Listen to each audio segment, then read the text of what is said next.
Oxalate ion. Does anybody recall the formula for oxalate?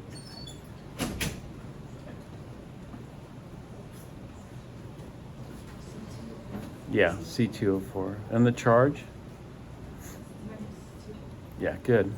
So, if we draw out the Lewis structure for it, it looks like two acetates back to back. Not acetates, but carboxylic acids. Acetate would have two carbons, but these are like one carbon because the other carbon belongs to the other carboxyl or carboxylate group. Let's do this. Okay, there it is.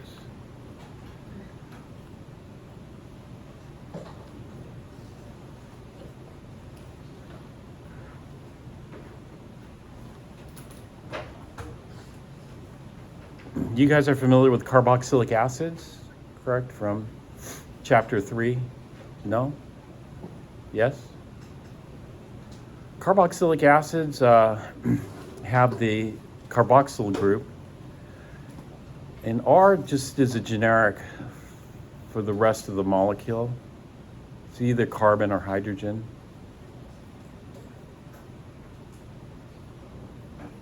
This is the carboxylic acid functional group in organic chemistry. You can go back to chapter 3 there, and they talk about the carboxylic acid, naming them. But we also have the carboxylate group. You know, if you have, let's say, acetic acid, then you have acetate as the base form, its conjugate base. And so if we were to deprotonate this, we would form the carboxylate group.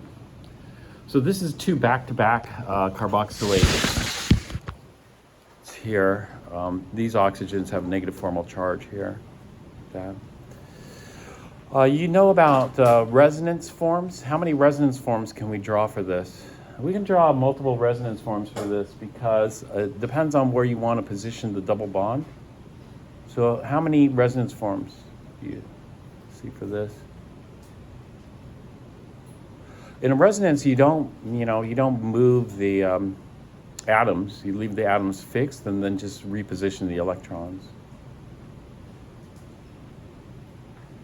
So if I look at this, I'd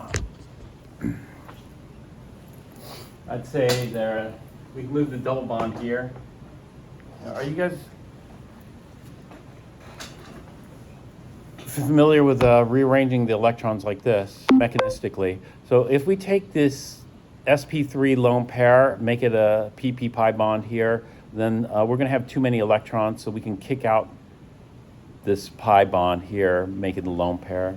And so there's going to be some rehybridization. So this will go, now this will be a double bond here, and this will be a single bond here. This will be an sp3 being converted to sp2. This would be an sp2 being converted to sp3.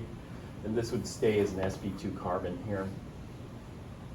And so that's just rearranging electrons. So that's one resonance form where we put the double bond here and then leave the double bond here. And then you do all the variations, right? And then what we see is that all the oxygens are indeed actually the same. But if the oxygens weren't the same, we'd have a negative 1/2 formal charge on each of these oxygens, because we have -2 being distributed over 4. -2 distributed over 4 would be giving us a negative 1/2 on each. So all the oxygens are the same, and all the bonds are the same, the carbon-oxygen bonds. The carbon-oxygen bonds, it's not a bond order 1 and a bond order 2. It's going to be a bond order of what? What's the bond order of the carbon-oxygen bonds in the resonance hybrid structure?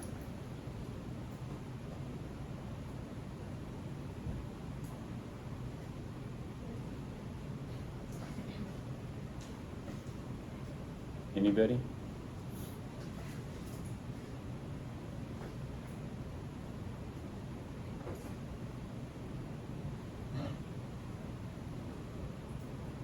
This is the average. What's the average of 1 and 2?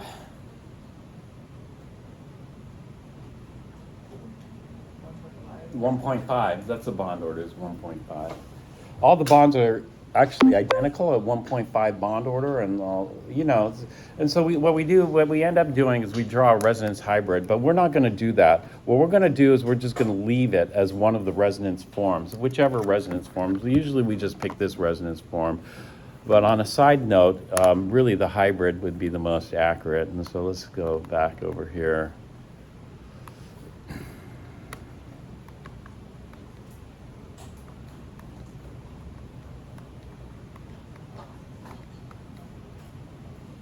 Where we would have two lone pairs fixed on each oxygen. And then one of the lone pairs would be kind of delocalized. And the pi bonding electrons are delocalized. The reason is because all the p orbitals are lined up, and so when we have like this, I call this the top view because we're looking, this would be sp2, sp2, sp2, and then the p orbital would be looking at it from the top. So there's a p orbital that's perpendicular to the page, and there's the same thing here, p orbital here, p orbital, and the p orbitals all lined up, so we can have delocalization across the three p orbitals. So as I said before, you should review the bonding chapter 11, for sure. And then the bond orders, 1.5, and we call it the BO, bond order of 1.5 for the carbon-oxygen bonds.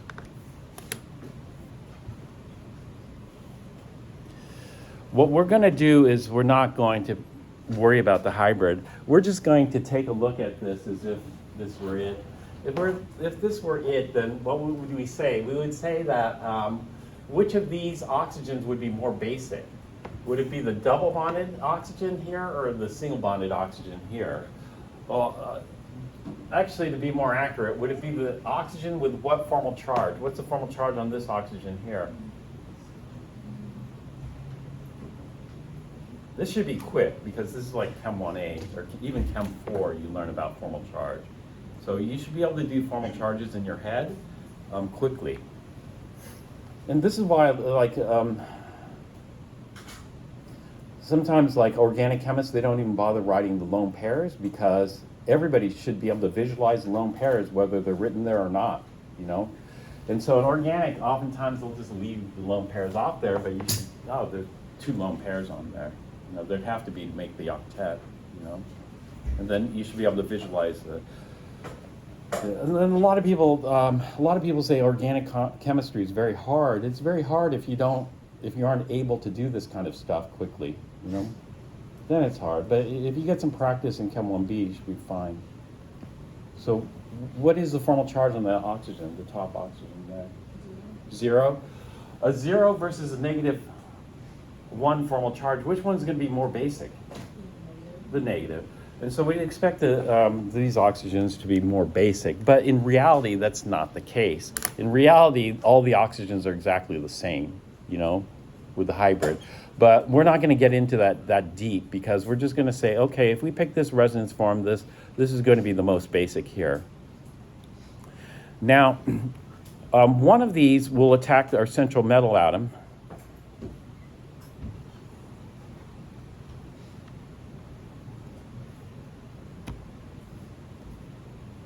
And that should be the most basic here. So we have this one here.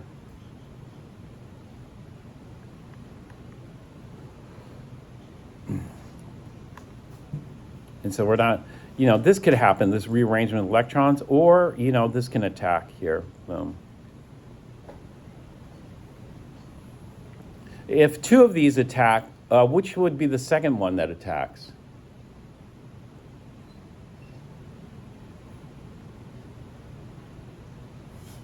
The second one that attacks should be this one over here, right? And so we're not going to rehybridize, or not rehybridize, we're not going to do this electron rearrangement here. We're just going to go ahead and attack it here, like that. And what we end up with is we end up with a bidentate ligand here if these two oxygens attack. here.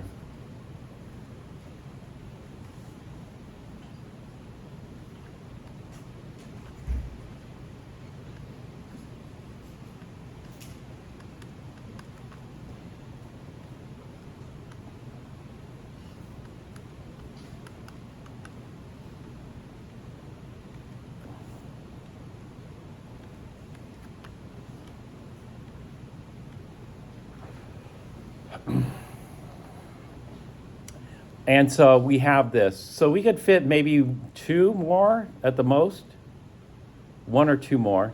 You know, if we fit 1 more of these, then it would form a 4 coordination number. If we fit 2 more of these, it would form a 6 coordination number. But this would be the metal, and again, we'll do plus X here. Now this is going to be strange because, you know, when I look at this bridging oxygen, you know, we have things called terminal oxygens and bridging oxygen. When I look at this bridging oxygen here, it should be 0. What's the formal charge on this oxygen? 0. But we're not going to call it 0. We're just going to keep calling it -1 and -1 here. Remember, when we do these, even though we for sure expect the charges to change, it doesn't, because that's the way we bookkeep with transition metal complexes. It's not right, but I mean, it's just the way it's done. That's it. And so the oxalate stays at -2 and the metal stays at plus X. Okay, even though we have these coordinate covalent bonds here. And these coordinate covalent bonds are difficult to break off, because if you break off one, the other is still attached. You break off the other, and then the original one reattaches. So this is a chelating agent, or the claw. Now, let's take a look at this one over here on the side. Does it matter which of these oxygens are? When you look at these oxygens here, you would say that they're, as far as base strength goes, equally basic, or would you say that some are stronger than others? I'd say they're all equal, right? So now we have a choice over here. And it's a subtle choice. So for example, if I have my metal here, you know, plus X, and then it gets attacked here, let's say, let's go back here. And it gets attacked here and here. Then we end up with the same thing, you know, over here. However, what if this happens? What if I have my metal here and it gets attacked differently? Let's say I put my metal here and I get this oxygen and this oxygen attack here. Then what's going to result is something different. So I'll go this route here, and let's take a look at what happens. So I'm going to have my metal plus X here, but in this case, I'm going to have this oxygen here going to this carbon, which goes to this oxygen here, to this metal, and then this carbon will go to this, where the pi electrons are delocalized over both bonds like this. That lone pair like that.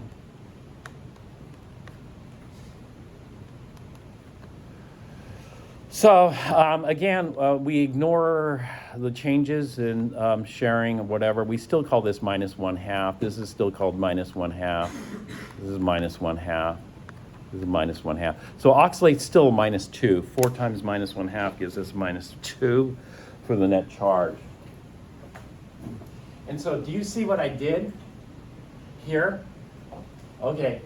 If I were to bind these two oxygens are separated by these 2 carbons here. So I have 2 carbon chain in between these 2 oxygens here. But if I bind these 2 oxygens, I only have 1 carbon. Do you see that? Now, what we pay attention to is this. Something we pay attention to is the number of atoms in a ring. So for example, how many atoms are in this ring? This is a ring here. And so we start off with M. There's 1, 2, 3, 4, 5. This is a 5-membered ring. 5-membered rings are okay, they're stable. And so we end up with a 5-membered ring.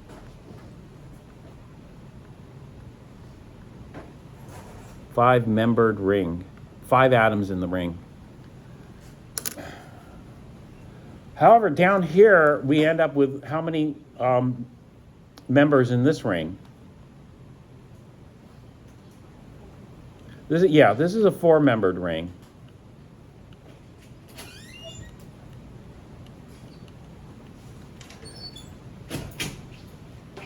Four-membered rings are not so stable.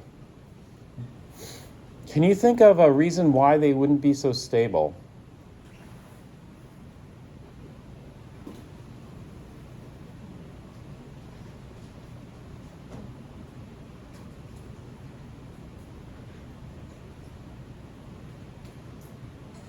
There's some chairs over here, or there. Yeah, you can just sit there. Maybe the angles are too small? Yeah, the angles. If you have a square, what is the angle?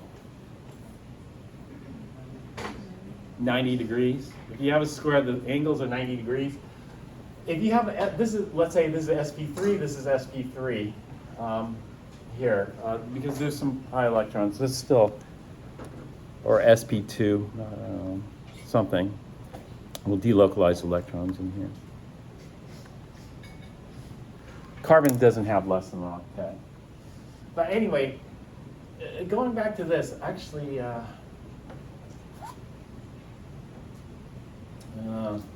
me get rid of that. The bonding is good. This is why we don't do the hybrid. We don't do the hybrid structures in Lewis structures because it just makes things a bit messier. So I'll just leave it like this here. But anyway, if you have an sp3, what is the geometry of an sp3 hybridized species?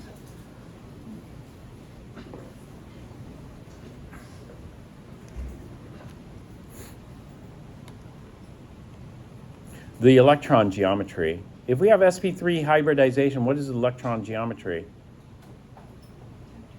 Tetrahedral.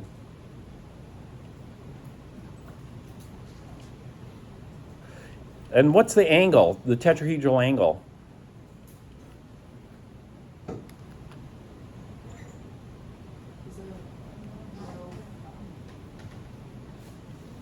I'm sorry? 109.5, good.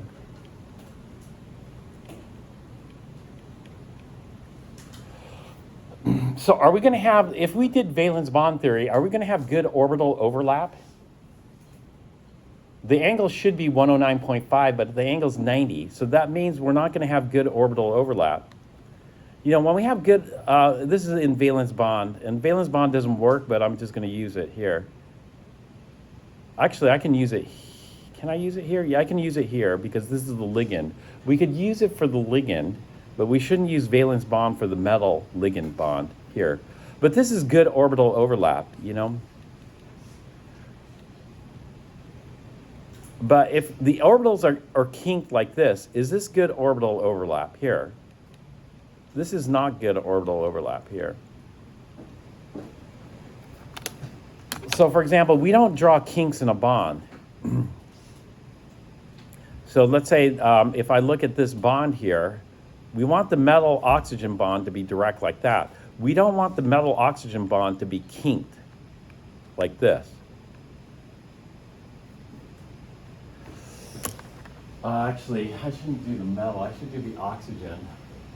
Again, we don't do this for that bond. So let me redo this with the oxygen-carbon bond.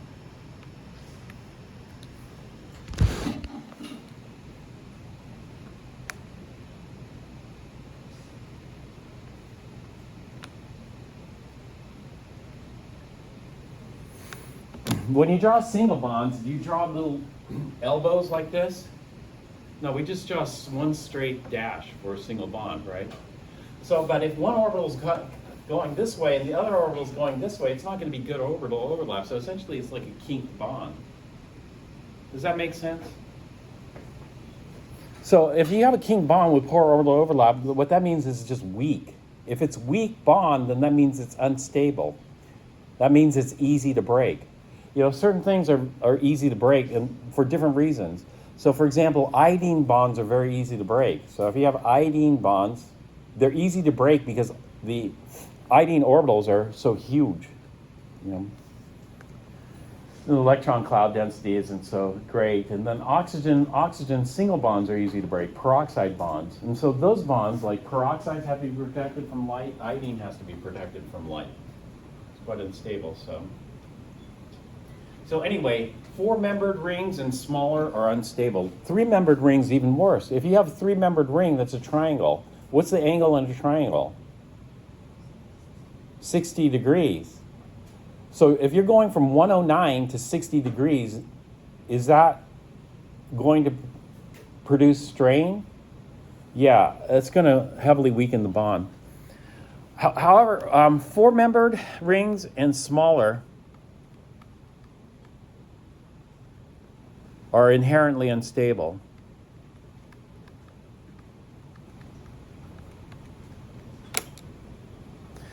So, in theory, oxalates should be able to bind like this too, but in practice it's going to form a 4-membered ring. It's not going to work. So the only way oxalate's going to bind is having these 2 oxygens.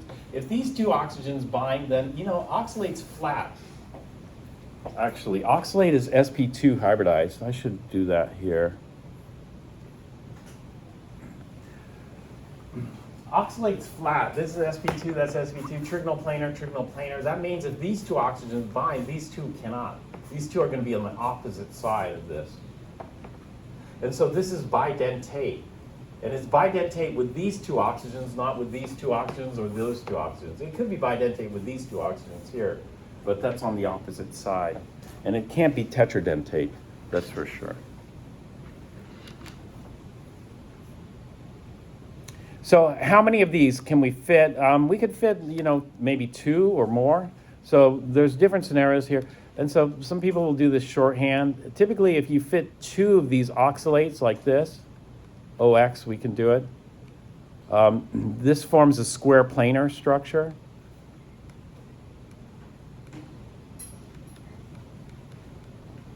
If we fit 3 of these oxalates onto the metal, then it forms a octahedral structure. We have to do this. This is not going to happen. Do you see the oxalate has to attach to 2 adjacent positions here? So if I tried to go opposite, let's say I tried to stretch it out, it's not going to be able to reach. And so if I tried to throw an oxalate like this doesn't work.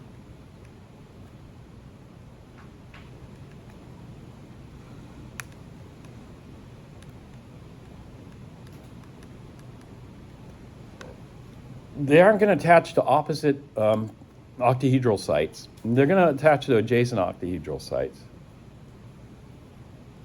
And so if I were to draw this, I have to make sure I attach it to only adjacent. So here it's fine. These are adjacent here.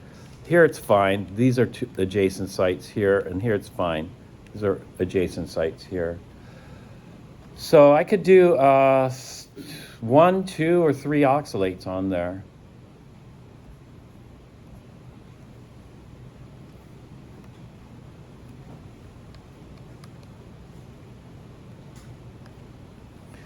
Others, let's take a look at others. Let's try methylene diamine.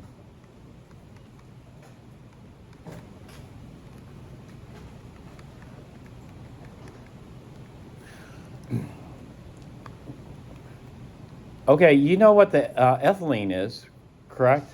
Do you know ethylene? CH2, CH2. You know what polyethylene is? Polyethylene is CH2, CH2, CH2, CH2.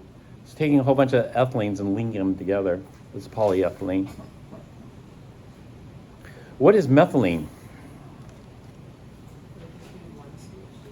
Yeah, just 1 CH2.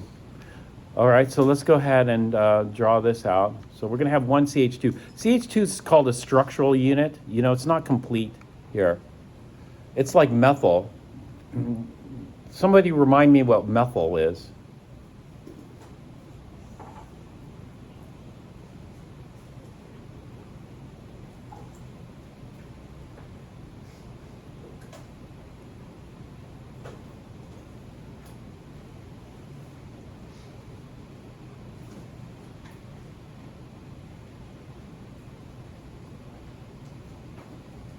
Anybody remember? No?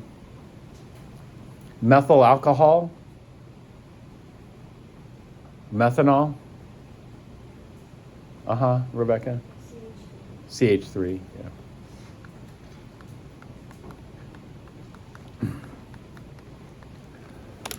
yeah.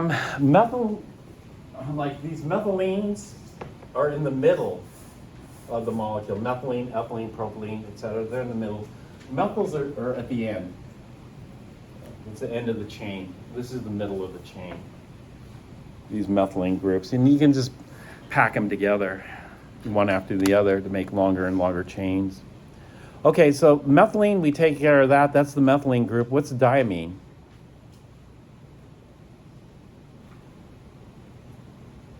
It's going to have 2 nitrogens here.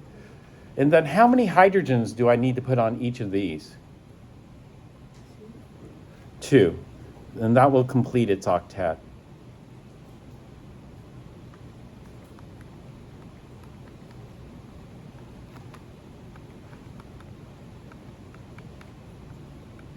Something like that. So this is a Lewis structure. Lewis structures don't have to be accurate 3-dimensionally, but let's try to draw this more.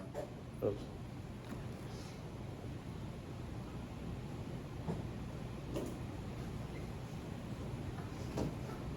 More accurately.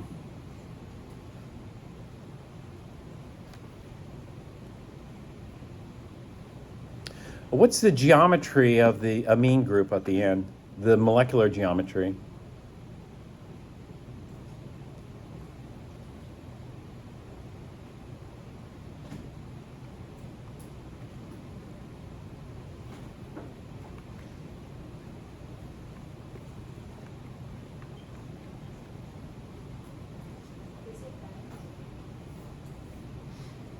No. Not bent. Trigonal pyramidal. I'm going to draw an upside down pyramid. And then put the lone pair on the bottom.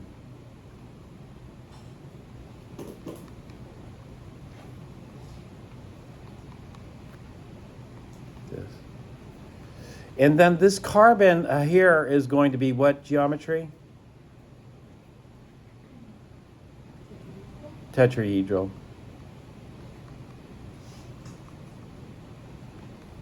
That's good. All right, so this should be what? Monodentate? Bidentate? What should this ligand be? It looks like it's going to be a bidentate ligand. That's what we would expect. We'd expect it to be a bidentate ligand. Oops. So we'll have the metal here plus X, and then just attack it. So the base attacks the acid. Boom. So 1, 2. Let's see what forms here.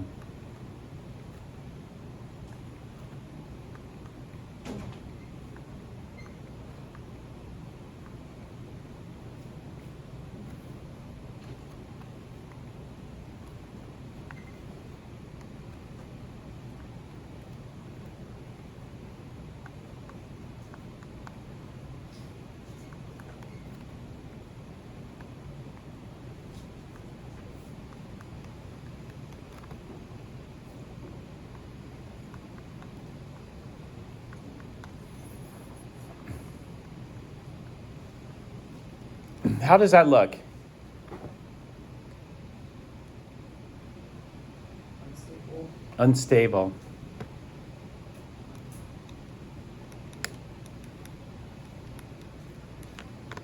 Why is it unstable?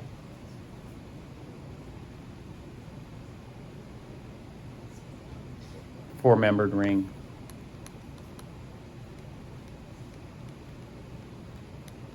Four-membered ring, remember, should be 90 degrees. No, when we look at the nitrogens, sp3, the carbon's sp3, that's 109. So to compress the angle from 110 degrees to 90 degrees is 20-degree distortion in the angle. It's too much.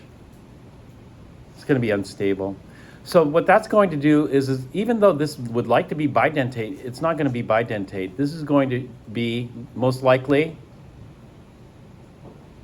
monodentate. Only one of these will attach. So therefore, we expect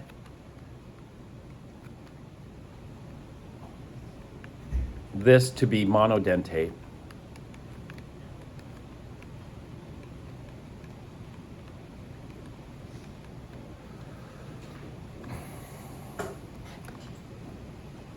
Okay, let's go to propylene diamine.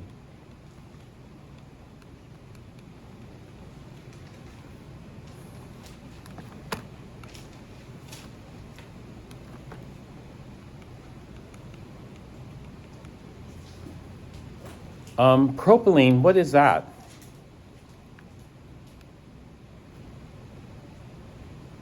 Going to look like? Propylene.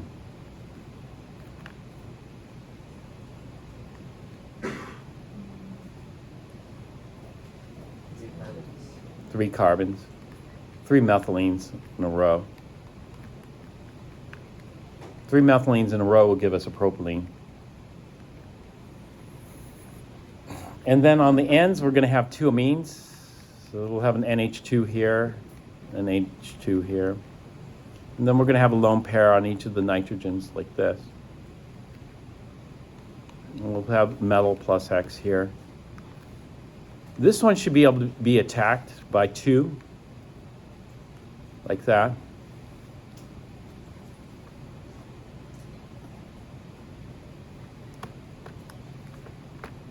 And so what we end up with is this.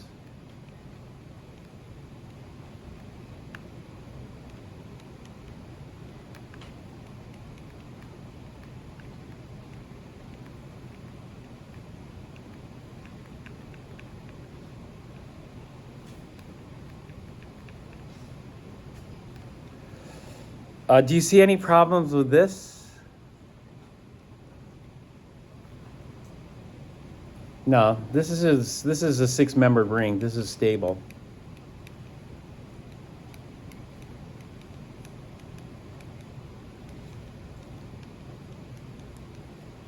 Stable. So propylene diamine should be a bidentate ligand, a chelating agent. There should be no problem. This is a bidentate. Again.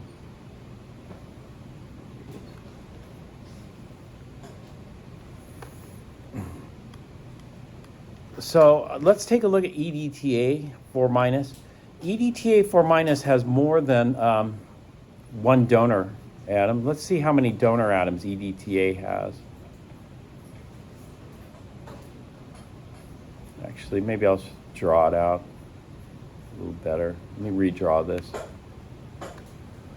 So EDTA is ethylene. Okay, what is the ethylene? If ethylene is just this two carbons, CH2, CH2. Diamine. Diamine you might think is NH2, but it isn't. It's just N bonded to three other things. It can't be it's an amine. It's not ammonium, a derivative. So it's just this. There's going to be no hydrogens on this because we're going to bond these two carbons to that nitrogen.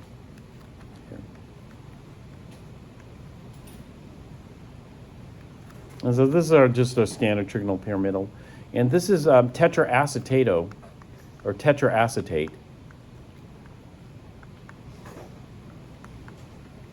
Acetate is this. Oops, it's not that. Acetate's a 2-carbon.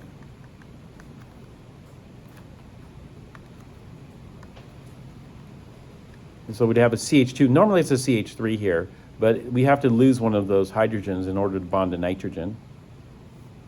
And then this is going to go COO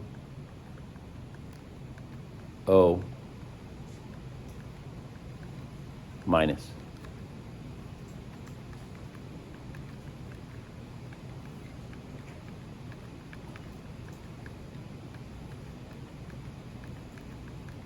So we'll stick 4 acetates on here.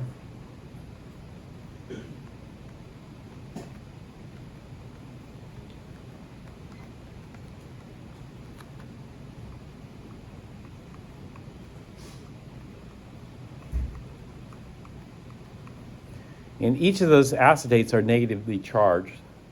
So that's what gives it the 4 minus charge here. And as a ligand, we call it, we drop the E and call it ethylene diamine tetraacetato nomenclature. But this is the ethylene diamine tetraacetate ion. When we look at it, how many potential donor atoms do we have? Well, we have this one. This is, good here. This is good. This is good here. This is good here. How about these oxygens here that with the double bonded? This is going to be good. Well, not as good as the negative. If we have a negative formal charge versus a 0 formal charge, the negative formal charge is going to be a better base. Bases are negative, acids are positive. And so these are better for sure than these. The lone pair.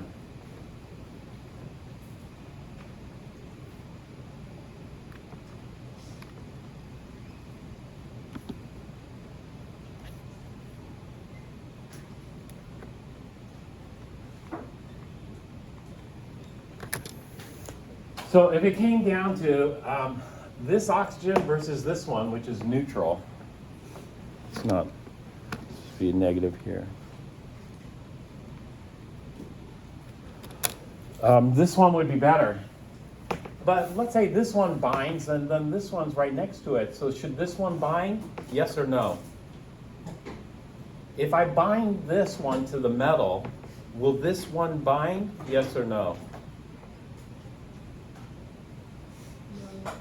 Okay, if this one doesn't bind, why?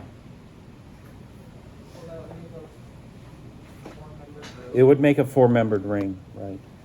So do you see that? This one's too close. This one's too close. So if I have my metal here, this one binds and this one binds, these two bind, it's going to make a 1, 2, 3, 4-membered ring. 4-membered rings are unstable, right? So even though potentially we could have more donors because these double bonded oxygens could donate too, but they aren't because it's going to form an unstable ring. However, look at what's down the chain. If we go down the chain, we have this nitrogen. So if this oxygen binds, can this nitrogen bind to it? Yes or no?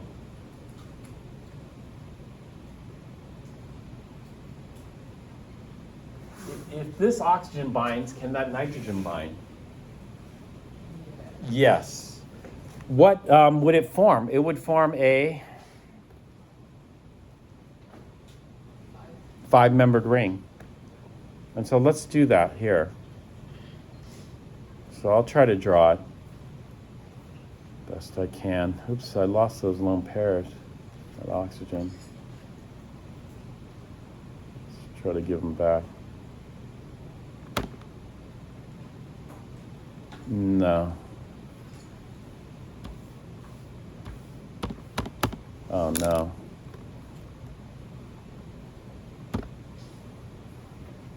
I should have saved this.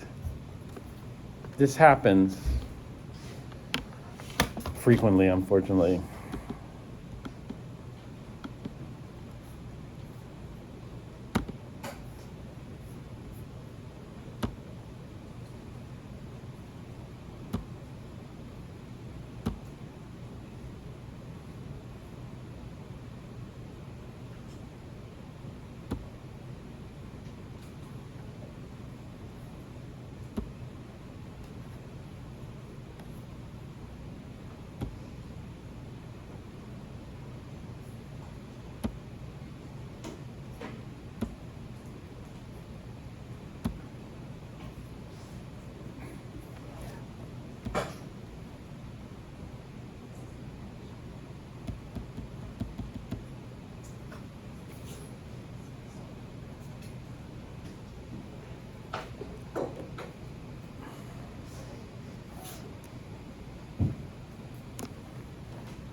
All right, so let's put some metal here.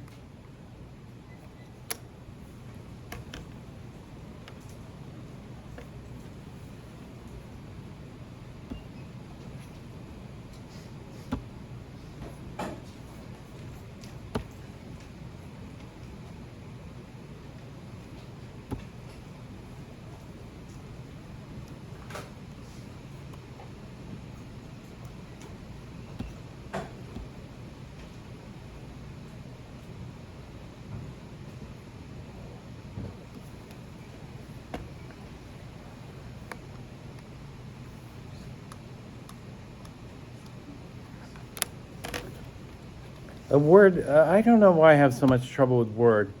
It says it runs out of memory. But, you know, I allocated the maximum amount of memory to it. It's something new, or maybe somebody can tell me. I'm gonna get out of Word. I'm gonna just do this in Excel. So let's say we have a metal plus X here. All right, so the first one we're going to do is we're going to bind the oxygen here. And I'm going to go to this adjacent site here. We're going to do an octahedral metal complex here. All right, so I have this terminal oxygen bound here. And then this goes to a carbon here. And then this carbon is going to have a double bonded oxygen here. That. Right, yes. And then this is going to go to a CH2 here, like that. And then the CH2 goes to an N here. And so I'm going to bond this N here, like that. And this N is going to have some more groups. I'm going to bring one group down and one group across. And so this group I'm going to bring across will be kind of identical to this group here. So we'll have a CH2, a C, H2 here, and then another C here. This is going to go to an O here. And this will have two lone pairs here. Something like that. And this will be double bonded here. Okay, those are two acetato groups on the nitrogen there. And then this nitrogen is going to have an ethylene group attached to it. And so this ethylene group, I'll do a different color down here so it doesn't get too mixed up. So we'll do an ethylene group here, which is going to be a CH2, and then another CH2, and then to an N here. And so an ethylene that goes to, actually I'll do the nitrogen in black, to the other amine. And this other nitrogen has one lone pair can bond here. And then this amine is going to have two acetato groups attached to it. And so let's try to draw those in here. So I'll try to draw this, actually this one coming out I'll draw in black. And so this is going to be a CH2, and then a C, O here, and a double bonded O here. And then this one I'll do in blue here. We'll have another CH2, and then a C, and then an O, and a double bonded O.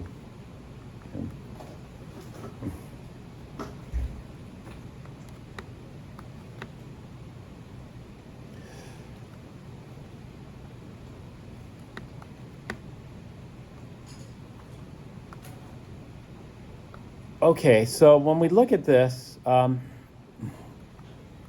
many atoms are binding to the central metal? We have this oxygen here, this nitrogen here, this oxygen here, this nitrogen here, this oxygen here, and this oxygen here. Got the lone pairs on that oxygen. So do you see what the coordination number is? Equals 6. And this is octahedral.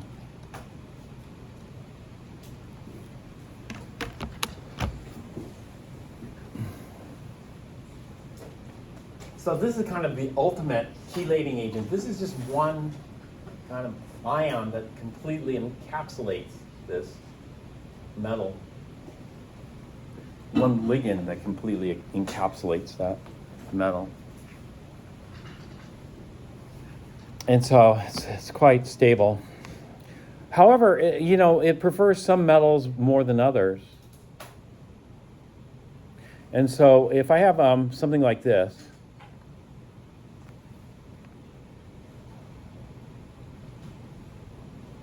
the charge on this, let's say I have sodium, something like this. The charge on EDTA is 4 minus, so I'd need 4 sodiums to compensate for that charge. Out of those 4 sodiums, this is the way we'd write it. Not one EDTA doesn't encapsulate 4 sodium ions. Do you know that? One EDTA is only going to encapsulate one of the sodium ions. And so the way we probably should draw this is something like this. This is kind of what Werner won the Nobel Prize for. Werner is the person who came up with these structures. And so really what this should look like is this: Na3, Na, EDTA.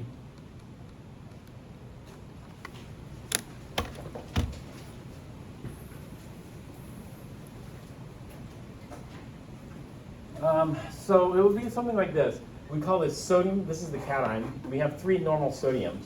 And then one of those sodiums is captured. Do you see that?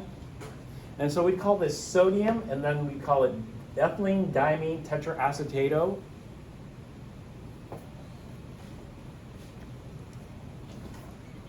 We probably should use a Latin name for sodium. Do you know what it is?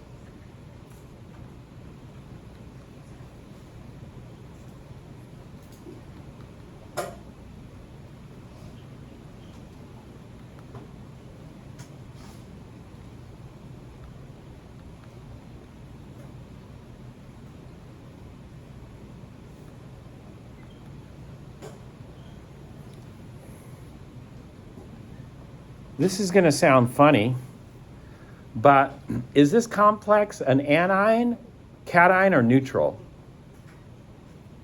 The complex. Anion. If it's an anion, we have to change the ending of the metal to what? 8. So we could call it sodium 8, and we already know the charge on sodium. It's always +1, but we have to add the Roman numeral because that's just the convention. Normally we wouldn't do that, but that's what we do. So we call it sodium 8, or maybe this would be a better name. We do ethylene, diamine, tetraacetato. You heard natrium, right? So maybe nitrate or natriumate.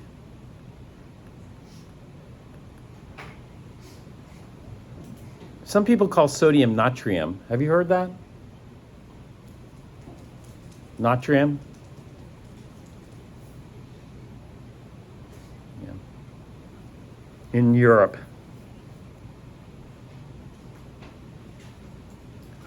If they called it natrium, it would be easier. Wouldn't it be easier?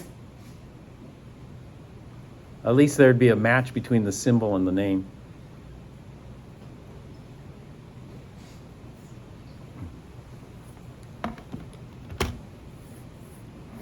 So there's a problem in the homework. If you were to dissolve this, are you going to get 4 sodium ions in solution? So let's take this compound.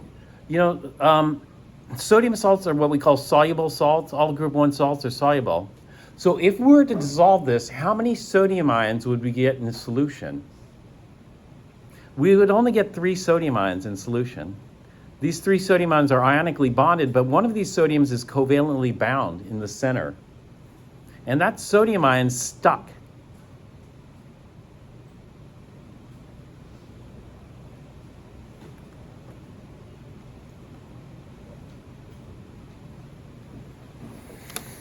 and it's not coming out unless something else comes in. If there's a calcium, you know, what happens is if there's a calcium, EDTA prefers calcium. Why do you think EDTA prefers calcium over sodium?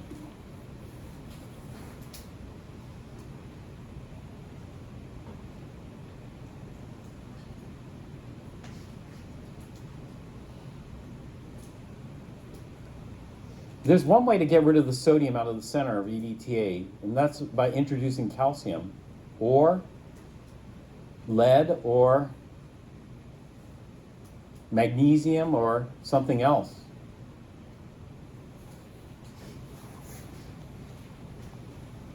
And then you think, why does it prefer calcium, lead, mercury, magnesium? It prefers those because those have a higher, 2+ charge. It's going to prefer that.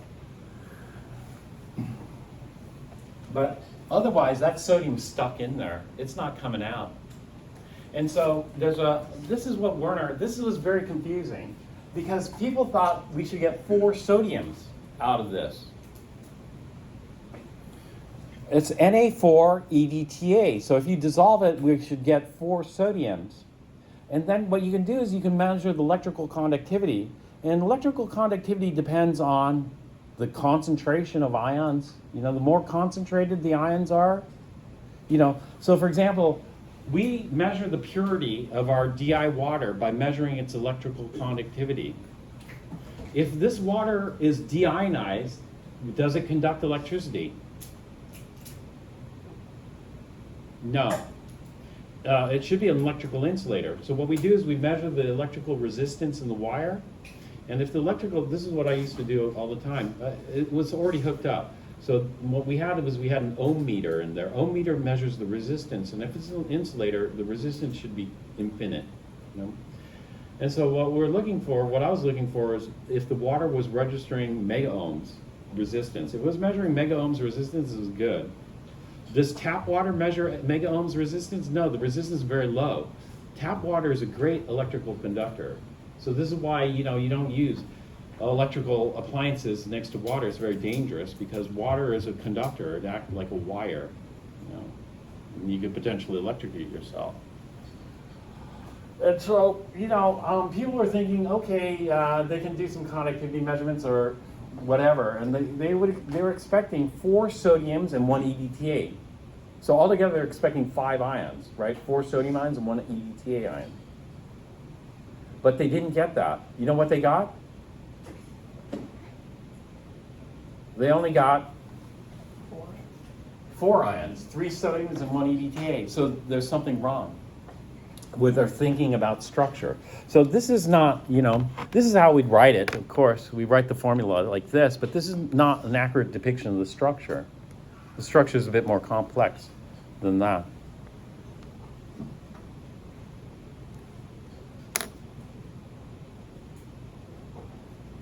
Now, if there's a calcium around, EDTA prefers calcium. So what can happen is, you know, once in a while, you know, because not everything's static. So once in a while, you know, if you have a solution, does every species in the solution have the exact same kinetic energy? You know, if you have a cup of water, are the water molecules like identical clones of each other? They're moving exactly in the same way and with the same exact energy? Or do you see a diverse population? You see a diverse population, but you go, well, how is it diverse? Because all the water molecules look identical, and the water molecules are identical, and so how is it diverse?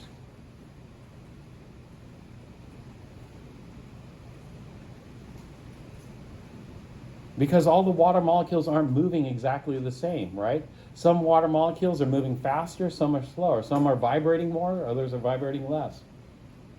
Some are rotating more, some are rotating less. And what do we call that? We call it a kinetic energy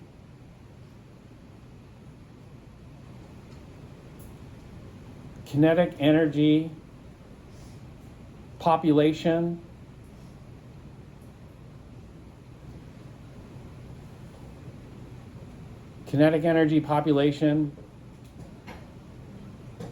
distribution. Do you guys remember distribution, the name of the distribution? Does anybody remember the name of the distribution? Rebecca, you remember the name? No? Tristan? Giselle? Rory? No? Third law of thermodynamics? And we're covering the third law of thermodynamics here this semester, but it's not the third law. Nicole? No?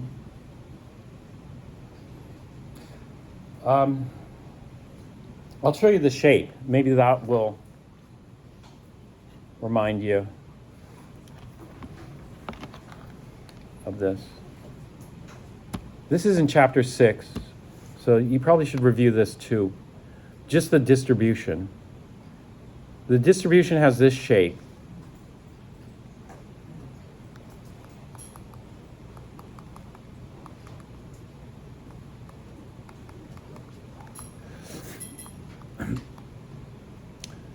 A temperature is a measure of the kinetic energy, but it's not we have to add something. Temperature is a measure, let's say we're at 25 degrees C. Temperature is directly proportional to what?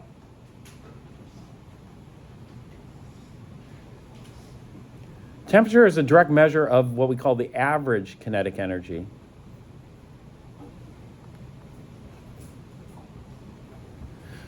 But really what we see is that the average, it's an average because what we see is a population distribution.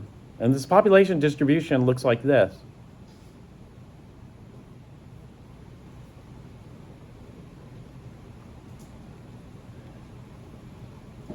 Where we have the population here.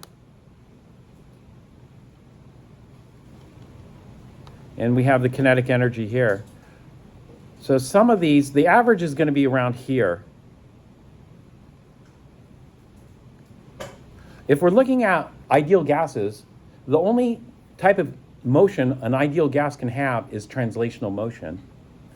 If it's only translational motion, then it's speed. And so we call this the RMS speed, or this would be the root mean square. Root mean square is the effective kinetic energy or the effective speed. Does that ring a bell?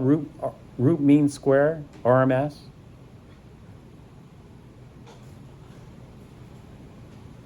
And this is called you'll hear over and over again, but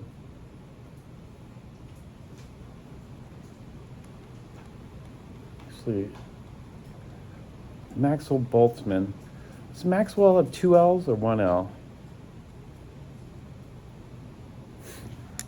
I don't remember. Maxwell-Boltzmann has 2 N's though.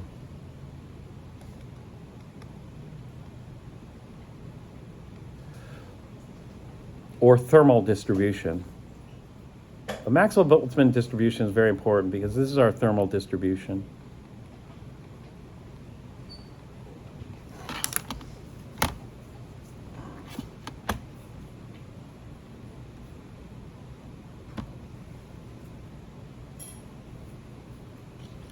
Take a break after this.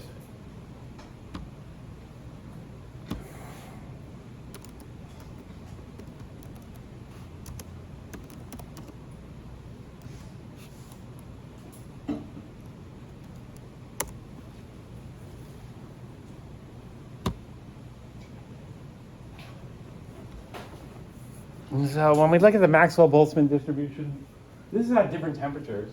So you can see the population. Population's the same. The population would be the area under the curve. So this would be a lower temperature, and if we increase the temperature, then that's going to increase the population of higher energy. This would be the higher energy ones out here. And so we just shift the distribution to higher and higher energies, but we still have a wide distribution. So some are moving fast, some are moving slow. You know, as we get to higher and higher temperatures, then a lot more moving fast here, up here. But even at room temperature, you're going to have a small population of high energy molecules, even at low temperature. relatively, like 25 degrees C. So either review the book or maybe look at this Wikipedia.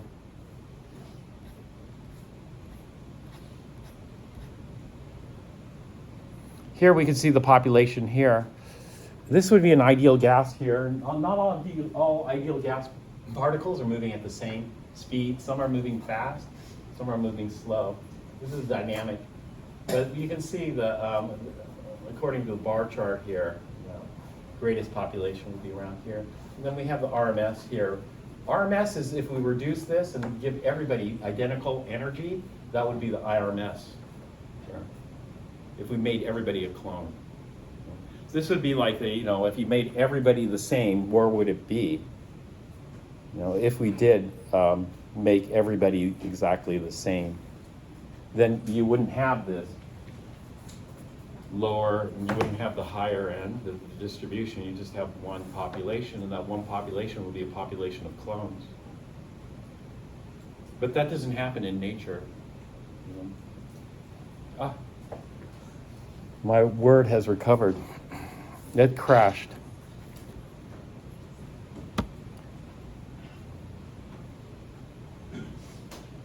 From the crash. All right, so why am I talking about this? Why I'm talking about this is that even at room temperature, there's going to be a small population of high energy. And so once in a while, there's collisions that happen, and these collisions can break bonds. And so this is how the sodium can escape. The sodium can escape if there's a greater sacrifice. So what would be the greater sacrifice? Otherwise the sodium is not going to get out of there.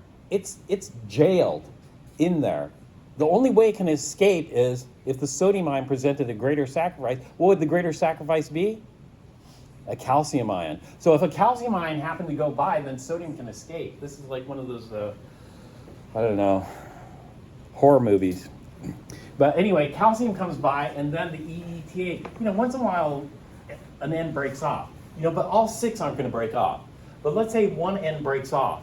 An end breaks off, it sees a calcium, so it now has a choice. It can go back to sodium or it can attach to calcium. What is it going to do? It's going to attach to calcium. And then it's going to kind of get stuck there. And then another end breaks off.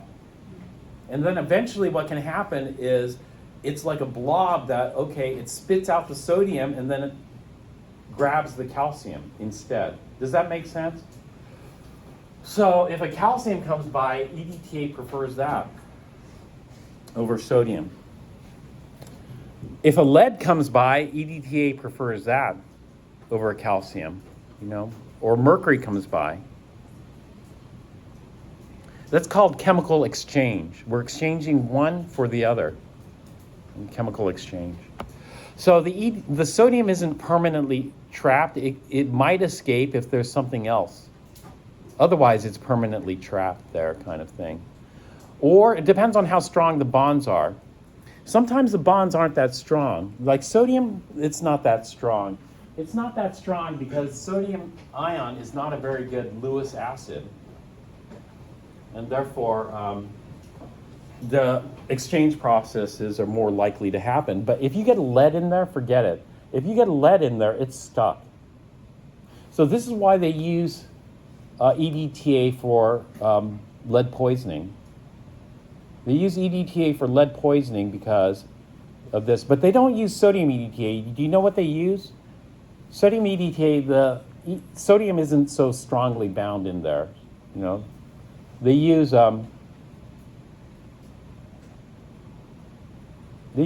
calcium EDTA, and then the lead can exchange for the calcium. Okay, I'm going to stop here. We'll take a break.